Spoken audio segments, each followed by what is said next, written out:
Caribbean Sample Talk Music. I'm Nicole Ferrol, and I'm here with a freelance filmmaker. I will let you introduce yourself. How's it going, guys? I'm Davy Charles, and as Nicole just said, I'm a freelance filmmaker.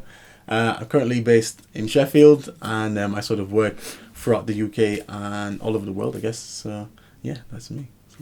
Tell us more about this freelance filmmaking. What does it involve? What do you have to do? Okay, well, I mean, like with the film industry now in general, because it's so sort of saturated, and there's like so many filmmakers out there. It's a buyer's market. So as a filmmaker, you have to basically do everything. So you can't just be a cameraman. You can't just be an editor. You have to be a graphic designer, a web designer. You know. So it's like, so my job is constantly growing and evolving, and that's good and bad, because yes, it's like it's good to do different things, and but also the danger is that you become a sort of a jack of all trades and a master of none. You know what I'm saying? Okay. So it's like you don't really become that good at anything, but you need to be doing loads of stuff. Yeah. So, but the two main things I do are camera operation and editing. That's the core of me, and the work I do. But as I said, at times I've been asked to do photography, graphic design. So you just have to kind of be ready for whatever work, comes your way. I think it's understandable, because at the end of the day it gives you more opportunities, to see if you do more different things, you have experience in more different things. Absolutely, yeah. It's really good. What made you want to become a filmmaker? That's a really good question, a really good question. I guess it was going to the cinema. I can remember I was about 13 years old. I'd only been living in England for like 2 years with my immediate family and stuff. And I kind of went through a phase where I went to the cinema all the time. And then I was like, actually no, I think it was movie trailers made me want to be a filmmaker. Really? Yeah, movie trailers, because I love movie trailers. Yeah, because they're amazing. Yeah, because most of the time they're better than the film. You know what I mean? And I guess it was the excitement and the like emotions that stirred in me. I was like, wow, that's it's really powerful and it's exciting. And I was like, why can't I be the guy who puts the film in the cinema? Like, instead of being the guy who goes to see the film, why not be the guy who actually makes the film that everybody else sees? So that was the thought process. I just wanted to be the person who was creating this stuff that just blew my mind. So yeah. So when you decided you wanted to be a filmmaker, what were the first steps to take? Because it's like someone saying they're wanting to be, I don't know, an artist. Like, I guess they go down a certain road. Like, what did you do to become, I guess, where you are now? What did I do? Oh gosh. Well, I guess the first thing I did was I begged my parents to buy me a camera, and I was really so lucky. I remember when I was 14, my dad actually bought me my very first video camera, and it was a little sort of handy cam. And as soon as I got it, I was just like the happiest kid ever. I was so happy, man. And I can remember, and then I remember I decided to ask questions. I was like, right, okay, I have a camera, so so now I have the tools to make a film. And obviously you need a lot more than a camera to make a film.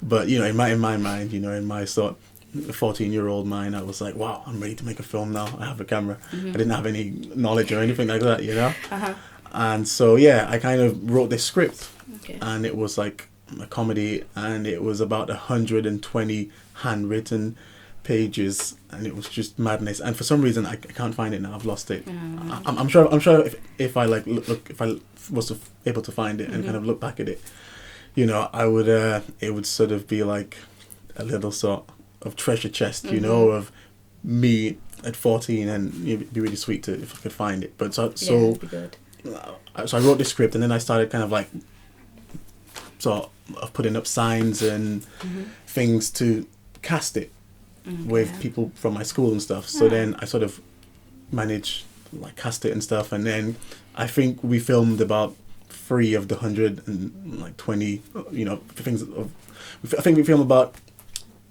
3 pages of the 120 that I'd actually, written. Wow, and I guess 120. Yeah. And I guess that was my first wake up call to how difficult filmmaking was. And I suppose it was good because it challenged me, and the film failed. It didn't pan out because I said we filmed for 3 pages out of 120.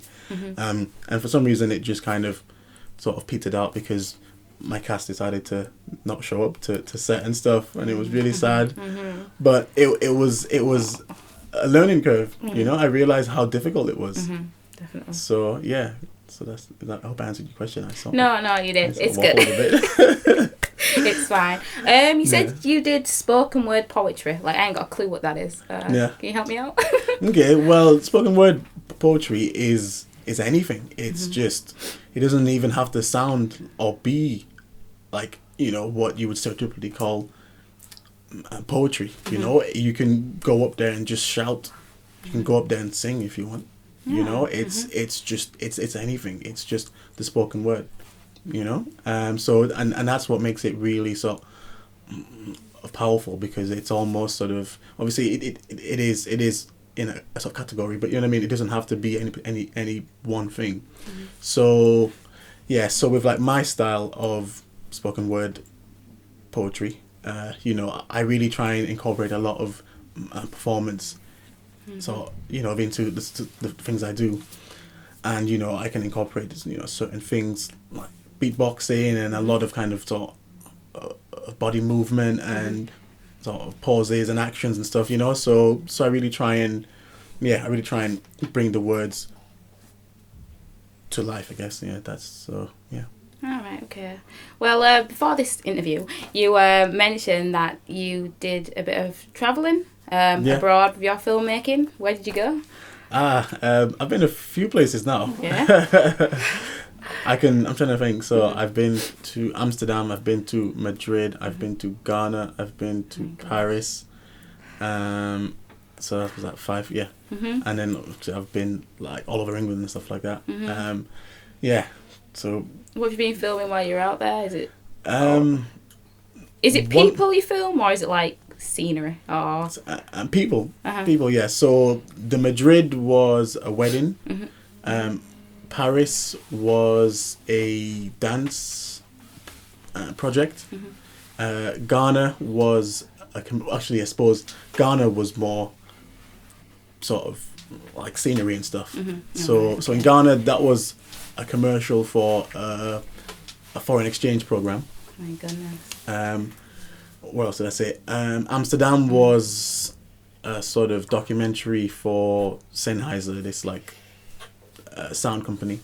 So it's all kinds of things really. And then I've also been to Spain twice. So I've been to Madrid and another place in Spain called Almeria, and that was a music video for a Manchester-based artist called Lady Stephanie, who's pretty awesome. big.